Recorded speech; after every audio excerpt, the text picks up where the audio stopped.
It's that time of year, everyone, where we have to start to review. We'll probably spend one day of each week reviewing something we've already seen as we head into the spring at some point, right? I know it's still winter, but this is the time of year we begin to do this. So this is from early when we were dealing with real numbers, rational and irrational, etc. This is ordering real numbers, just putting them in order from least to greatest. Or sometimes it says greatest to least. So all I do is just look at the number to the left of the decimal point first, and you can see they all have a 0. So that's a tie. We go to the next number. After the decimal point, we have a 7, 7, 7, and a 6.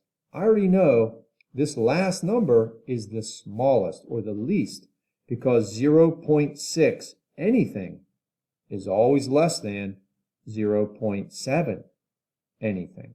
So my answer begins with the last number, 0.699. Okay, so here we go. And now we're down to these three. They all say 0.7. So I look at the next number, the hundredths place. This is 707373. I know this one is the next smallest. So I'll just put that right here.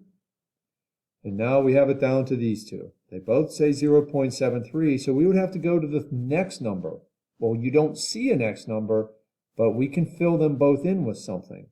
On a typical decimal, I can always fill in with a 0.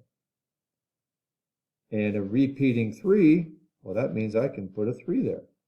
And now if you look at it, after the decimal point, this says 730, this says 733, so this is less. So that one will be next. And last is the 0.73 with a repeating 3.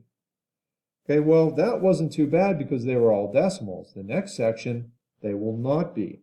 So your job is to make them decimals. And on the assignment, they all have a line. You have to fill that line in to get credit. And what goes on that line is the decimal. So if you have a percent, you just divide by 100.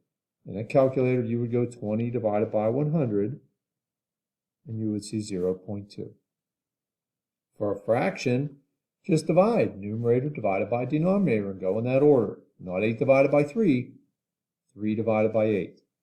And that will show you 0.375. So we have 0.2 and a 0.3. We don't need to worry about the 7.5.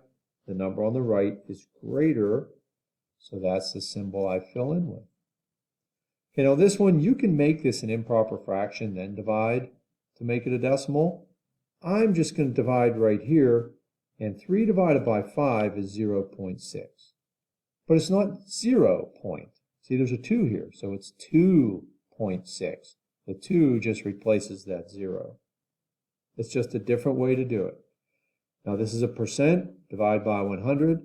240 divided by 100 is 2.4. And you can see that 2.6 is greater than 2.4, so I will use that symbol. And moving over to the last one of this section, that's a decimal, I just rewrite it.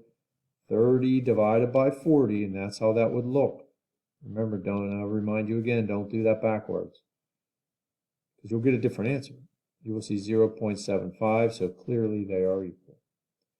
Lastly, you're going to see two problems, only two, that look like this. On the first space will go the decimals, and then your answer will go here. Well, let's change them all to decimals. Divide by 100.